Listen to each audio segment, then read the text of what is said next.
सदावत्सले मातृभूमि में आजकल ऐसा एक नया मैसेज टाइप का आ रहा है कि जुडिशरी एकदम देश की सिस्टम से सेपरेट है। सेपरेशन ऑफ जुडिशरी का मतलब बहुत कुछ निकाला है, जबकि सरकार में जो मंत्रिपरिषद होता है उसमें बड़ी तादाद में, कांग्रेस में तो एटलीस्ट बहुत बड़ी तादाद में लॉयर्स रहे हैं। भारतीय जनता पार्टी में भी सुप्रीम कोर्ट के लॉयर्स रहते हैं।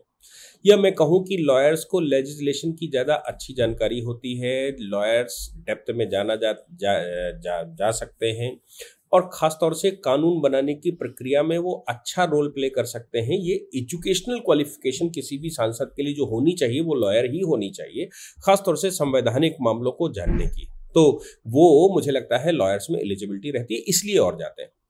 सवाल यहाँ पर यह है कि इस समय जुडिशरी से मतलब उसके विभिन्न स्टेक होल्डर भी, मैं सबकी बात नहीं कहूँगा और ना ही मैं मानता हूँ कि वो सब एक नेचर के हैं। मैं सिर्फ जुडिशरी जो सीट पर बार और बेंच दोनों की बात करता हूँ। दो ही स्टेक होल्डर हैं, बार और बेंच। बार उसको कहते हैं जिसमें लॉयर्स रजिस्टर्ड होते हैं, जिनकी अनुमति से हम प्रैक्टिस करते हैं, और बेंच उसको कहते हैं जो लॉयर्स अपग्रेड हो गए। अपग्रेड ना कहें, जो लॉयर्स ये प्रयास करते हैं, ये कोशिश करते हैं कि उनको जज बना दिया जाए, क्योंकि बहुत सारे कारण होते हैं। बहुत सारे लोगों की प्रैक्टिस नहीं चलती तो जज बनना चाहते हैं, बहुत सारे लोगों का अपना आभा मंडल नहीं है तो जज बनना चाहते हैं, लेकिन बड़ी तादाद में जिनकी प्रैक्टिस चलती है वो कभी जज बनना नहीं चाहते, वो सीट पर बैठना नहीं चाहते। ये भी एक फैक्ट है। बहुत सारे लोग हमारी तरह ऐसे हैं जो जुडिशरी मतलब जुडिशल फील्ड में जज की सीट छोड़ना भी पसंद करते हैं। क्यों? क्योंकि उनको उसमें जब धन और बल की बात आती है तो धन भी है और बल भी है और हम स्वतंत्रता से अपनी बात कह सकते हैं। खैर, लेकिन बार और बेंच का कुछ एक आभा मंडल ये सिद्ध करने की कोशिश कर रहा है कि आज की केंद्र की सरकार जुडिशियल इंस्टीट्यूशन के खिलाफ है।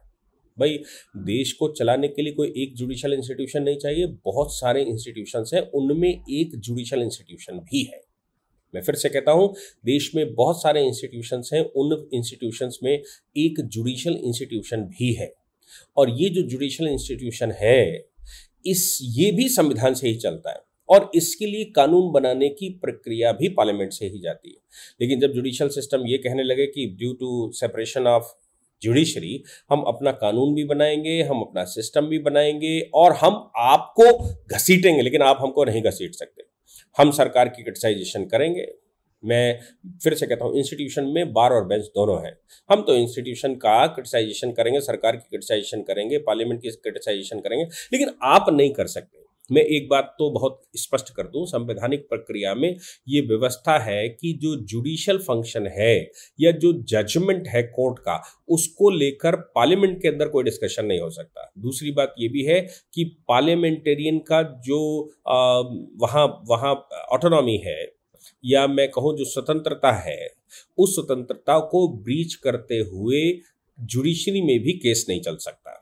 अगर स्पीकर कोई स्टेटमेंट देते हैं, कुछ ऐसा बात आती है जो जुडिशरी के हो सकता खिलाफ जा रही हो, केवल एक जुडिशियल सिस्टम जो जुडिशियल फंक्शन है, जुडिशियल फंक्शन को लेकर किसी को क्रिटिसाइज नहीं किया जा सकता, लेकिन एडमिनिस्ट्रेटिव फंक्शन जो है कोर्ट का या जो सिस्टम बनाओ, उसको लेकर कानून तो बनाएंगे। और कानून जब बनाएंगे तो उस समय ये तो निश्चित बात है कि कानून बनाते समय डिस्कशन होगा, डिस्कशन करते समय कुछ लोग तारीफ करेंगे, कुछ सिस्टम को क्रिटिसाइज भी करेंगे, और तभी अमेंडमेंट आते हैं। अगर सिस्टम को क्रिटिसाइज किए बगैर या सिस्टम में कमियां निकाले बगैर अमेंडमेंट की क्या जरूरत है और रिफॉर्म की क्या जरूरत है?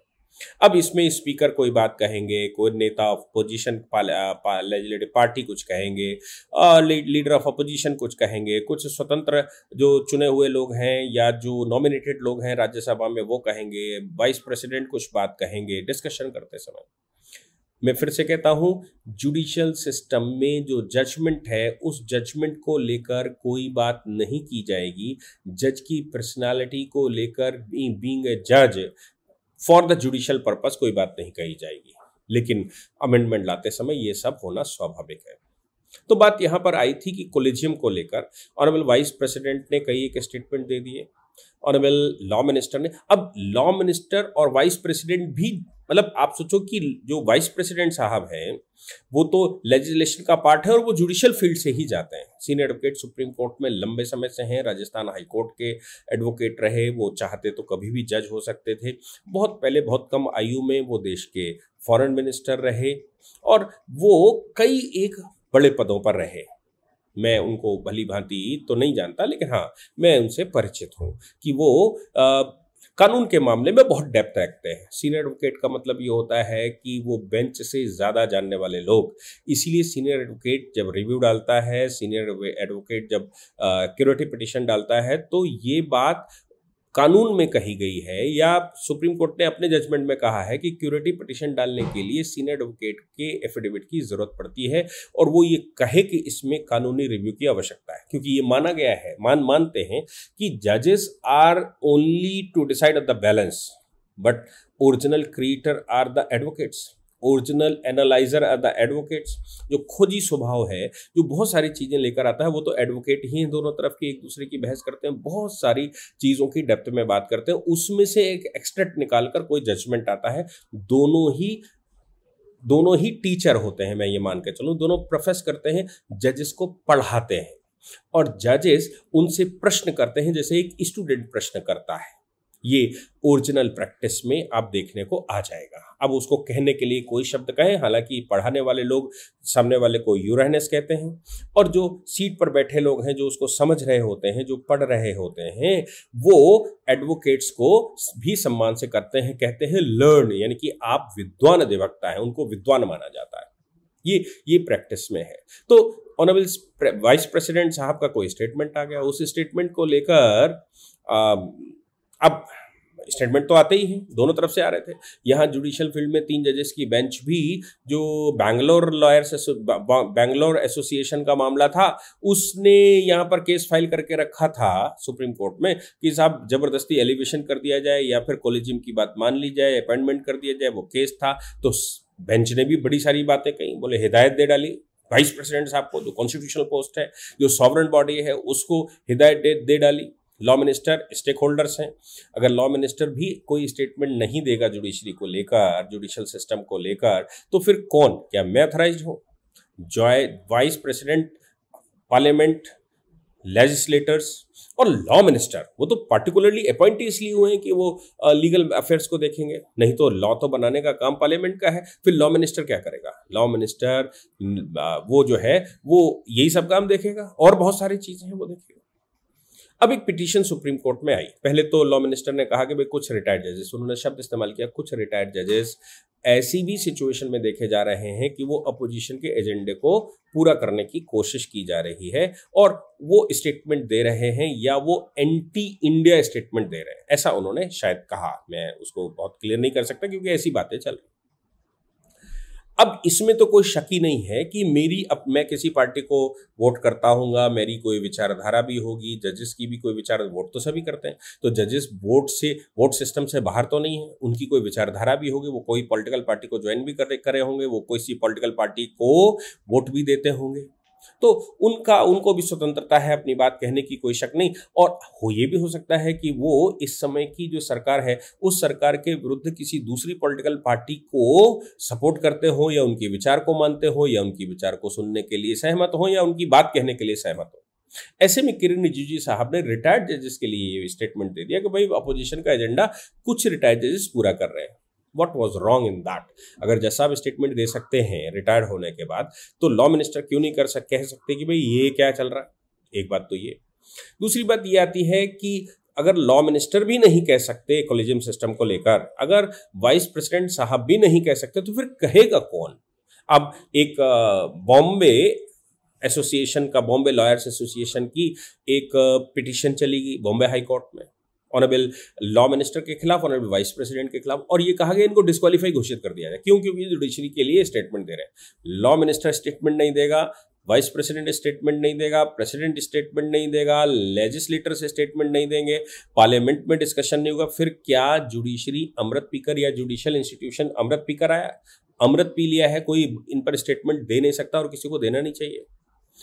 ऑनरेबल मुंबई हाई कोर्ट ने उस पिटीशन को डिसमिस करते हुए साफ कहा कि भाई इतने हाई एल्टीट्यूड पर जुडिशरी बैठी हुई है या सुप्रीम कोर्ट बैठा हुआ है कि ऐसे स्टेटमेंटों से सुप्रीम कोर्ट या उस पर फर्क नहीं पड़ती, और फेयर क्रिटिसिज्म तो सबको करना चाहिए। जब जुडिशरी फेयर क्रिटिसिज्म कर सकती है तो फेयर क्रिटिसिज्म बाकी लोग क्यों नहीं कर सकते?